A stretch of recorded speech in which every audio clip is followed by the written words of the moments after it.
ঢাক ঢোল ধামসা মাদল সমস্ত কিছু বাজিয়ে আনন্দের সঙ্গে তৃণমূল কংগ্রেস কর্মীরা চলে এসেছেন ব্রিগেডে। আজকে ব্রিগেডের তৃণমূলের জনগর্জন সভা শ্যামবাজার থেকে মোটামুটিভাবে আমরা শহরের ছবি দেখাচ্ছি, কারণ শিয়ালদা আর হাওড়া এই দুটো জায়গা থেকেই আজকে সকাল থেকে ট্রেনে করে বহু মানুষ আসছেন। ইতিমধ্যেই সভার কাজ শুরু হয়ে গেছে। চন্দ্রিমা ভট্টাচার্য তিনি বক্তব্য রাখছেন।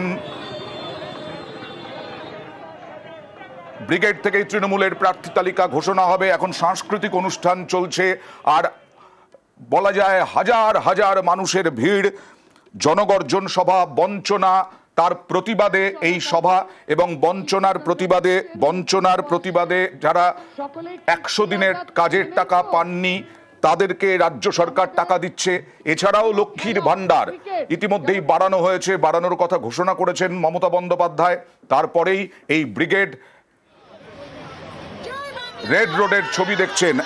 এখনো রেড রোড ধরে বহু তৃণমূল কংগ্রেস কর্মী সমর্থক তারা আসছেন। মহিলা মোর্চার ছবি দেখছেন একেবারে তৃণমূলের। ব্রিগেড থেকে প্রচারের সুর বাঁধবেন লোকসভা ভোটের আগে। একই সঙ্গে প্রার্থী তালিকা প্রকাশ হবে। সব থেকে বড় খবর হচ্ছে প্রার্থী তালিকা প্রকাশ হবে আর কিছুক্ষণের মধ্যেই মমতা বন্দ্যোপাধ্যায়, অভিষেক বন্দ্যোপাধ্যায় বেরোবেন। আরে ব্রিগেড থেকে প্রচারের সুর বাঁধবেন মমতা বন্দ্যোপাধ্যায়।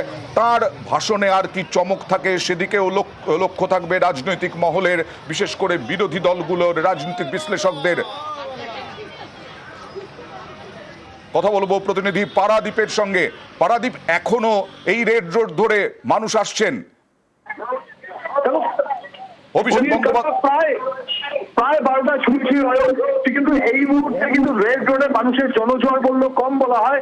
বিভিন্ন জায়গা থেকে হাওড়া, ডোমচুর, ইভেন দক্ষিণের বাঘাযতীন, কলকাতা 40 নম্বর ওয়ার্ড, বিভিন্ন জায়গা থেকে দেখা যাচ্ছে। একদমই এবং তারা বলছেন যে আজকের মিছিলে জনগর্জন সভায় তারা মমতা বন্দ্যোপাধ্যায় লোকসভা নির্বাচনের আগে কি বার্তা দেন এবং দলের সেকেন্ড